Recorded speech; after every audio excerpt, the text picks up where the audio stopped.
40 পেরোনো মন। বয়ঃসন্ধির মতো 40-এর পরের জীবনেরও একটা নাম থাকা উচিত। বুড়িও না, আবার ছুরিও না। অদ্ভুত একটা বয়স। বেশিরভাগ ক্ষেত্রেই এরা সংসারে 15-20 বছর ধরে 1-2 সন্তানের মা হলেও মনের ভেতরকার কিশোরীটা কোথাও যেন রয়ে যায়। সেই মনের কিশোরীটাকে অবদমনের ক্লান্তিকর প্রচেষ্টা সবসময়। কারণ পরিবেশ পরিস্থিতির কাছে ছুরি হয়ে থাকাটা নিশ্চয়ই হাস্যকর। যা পাওয়ার ছিল আর যা পাওয়া হয়নি, মনটা সেই হিসেব করতে বসে যায়, মন না চাইতেও। কতই বার ব্যস্ত থাকা যায় সংসার, রান্না বান্না কিংবা অফিস নিয়ে। দিনের শেষে না পাওয়াগুলো কেমন যেন খোঁচাতে থাকে। দিনের শেষে মনে হয় কেউ তো থাকুক, কেউ তো শুনুক মনের সব কথা, কোনো জাজমেন্ট ছাড়াই। এদিকে সংসার, বাচ্চা কাচ্চা মানুষ করতে করতে জীবনটা যেন বন্ধুহীন হয়ে যায়। সবাই যার যার জীবনে ব্যস্ত। 40 পেরোনো মেয়েরা একটা কঠিন রোগে ভোগে, নস্টালজিয়া। কারণে অকারণে শুধু পুরনো কথাই মনে পড়ে।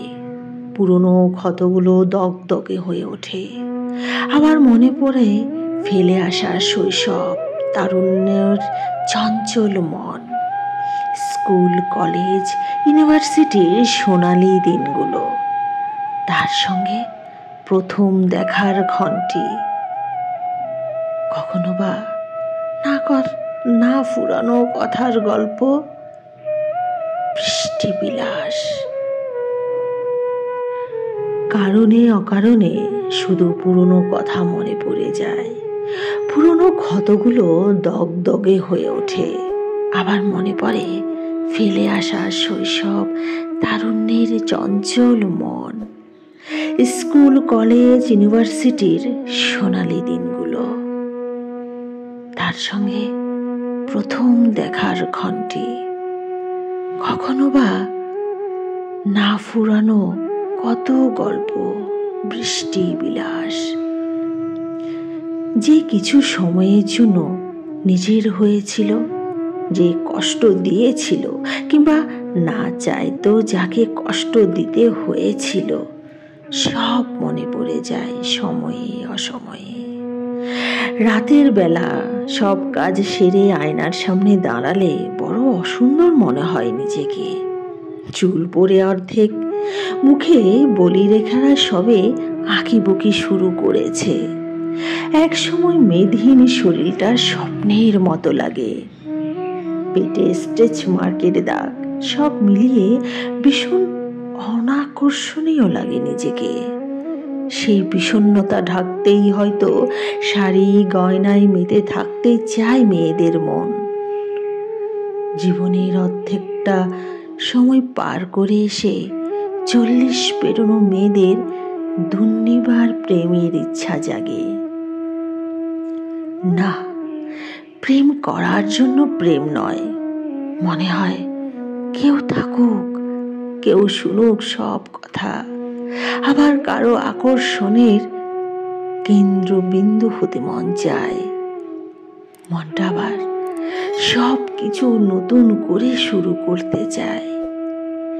মন নতুন কাউকে চায় না, পুরাতন মানুষটাকেই আবার নতুন করে চায়। আবার তার চোখের তারা হয়ে থাকতে বড় স্বাদ হয়। সংসার, বাস্তবতা সব অস্বীকার করতে মন চায়। 40 পেরোনো মেয়ের বাবা মায়ের কথা খুব মনে পড়ে। সেই জীবনটা খুব মনে পড়ে প্রতিনিয়ত। যা করতে ইচ্ছে করে তাদের জন্য, কিন্তু চাইলেই করা যায় না। শুধু মেয়ের বাবা মা বলে অধিকার বোধ সীমিত করে রাখতে হবে, এই ব্যাপারটাই খুব ভাবায়। শুধু ফাইন্যান্সিয়ালি ইন্ডিপেন্ডেন্ট হলেই কি সমাজ ইন্ডিপেন্ডেন্স দেয়? মেয়েরা কখনোই সমাজের দাসত্ব থেকে পুরোপুরি বের হতে পারে না।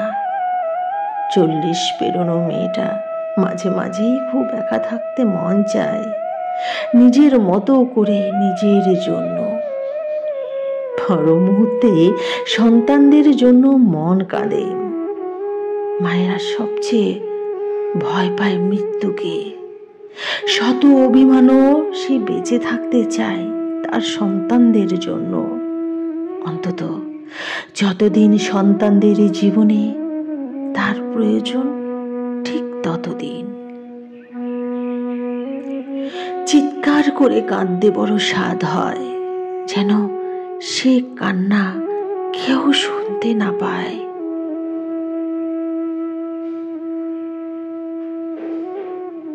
এমন একটা জায়গার খুঁজে মনে হয় জীবনটাই পার হয়ে যায়।